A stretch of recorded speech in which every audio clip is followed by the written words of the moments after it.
So magandang araw sa inyong lahat. So ngayon mag-unbox tayo ng solar panel. Magandang solar panel daw ito. Kaya wag na natin patagalin, buksan na natin. Ayan.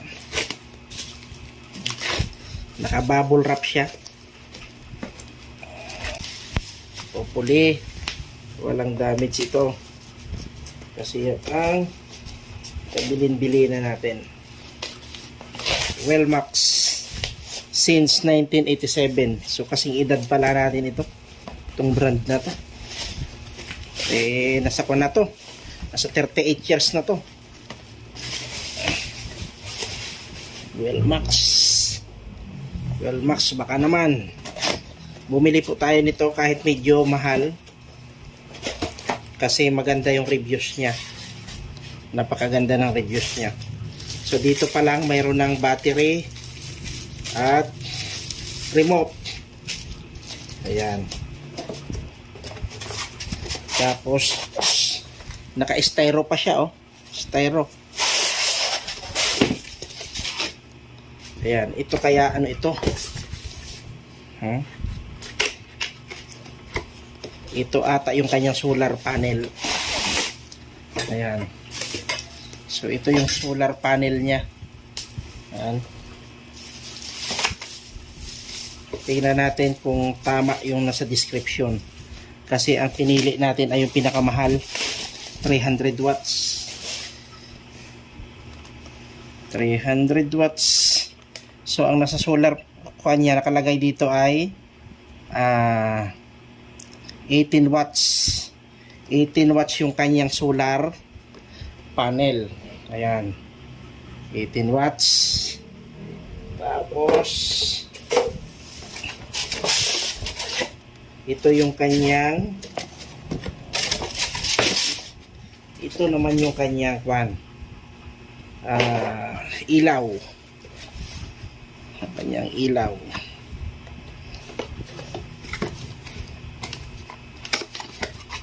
Tingnan natin kung paano malalaman kung 300 watts nga ay P65. Ang ibig sabihin daw niyan ay pwede sa labas, waterproof.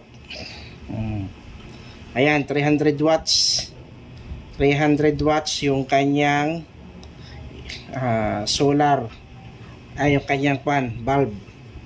Tapos ito, ayan, 3.2 volts, 300 watts, 6,500 IP65 since 1987.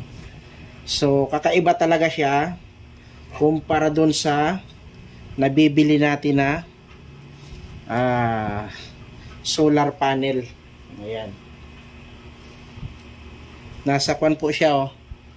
Nasa isang dangkal siya mahigit. Ayan. Kung malaki yung dangkal nyo, isang dangkal siya. Ayan. Tapos ito yung kanyang ito yung kanyang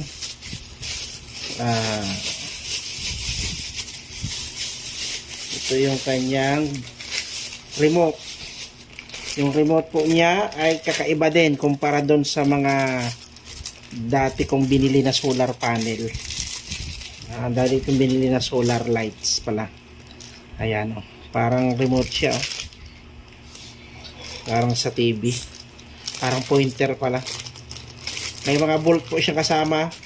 Naka-design ito sa concrete. Kung ididikit sa concrete, naka-design siya sa concrete. Buksan po natin ano. Ayan. So okay, nalaglag na.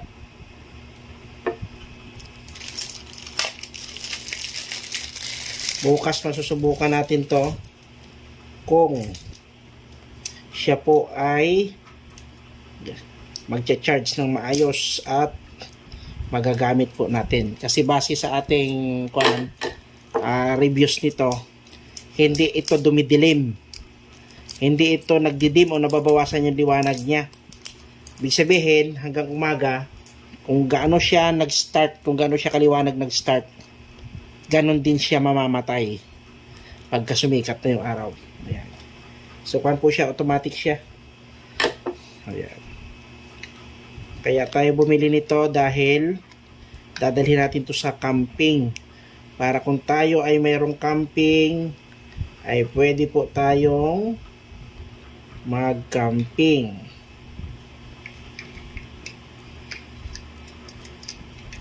Nang maliwanag. Ayan. So yan po. Wellmax. Ayan. Okay. Try natin i-on kung may karga siya. Wow. May karga nga pala. Napakaliwanag niya, oh. Sobrang liwanag. Nakakasilaw. Ayan, muntikan ko pa nabitawan. Ayan. So may karga na pala to. Pero hindi pa siya full. Ayan, oh. Kita nyo po yung kanyang indicator, oh. Yung kanyang indicator, ayan. Meron pang dalawang light. May dalawa pang indicator na hindi pa nasisindihan. Ayan. Hindi pa na po full charge pala. I mean, pag i-off po natin siya, ganyan. Ayan. Ito po yung auto niya. Pag auto, nakasit sa automatic. Ayan. Isisit sa automatic. Kapag po siya ay dumilim, kusa po siyang iilaw. Ayan. Kusa po siyang iilaw pag dumilim yan. Nakaset po sa automatic. Tapos pagka liwanag na siya, kusa din siyang mamamatay.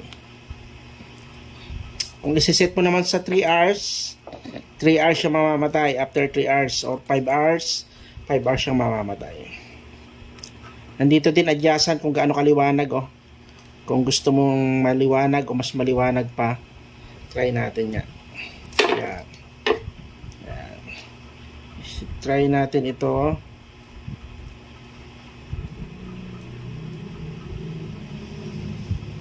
Ayan. Ayan. Pakwan siya ng pakwan. Ayan, palakas naman ng palakas. Ayan, tapos pahina naman ng pahina. Ayan. So, ibig sabihin, may adjacent siya. Kakaiba to, kumpara dun sa mga nabili ko na solar. So, I hope malalaman natin to. Other reviews pa. Kapag kung gaano siya katagal, yung lifespan niya, kung gaano siya katagal nakailaw. Ayan, subukan po natin yan. So, for now, yan lang muna. So, maraming salamat.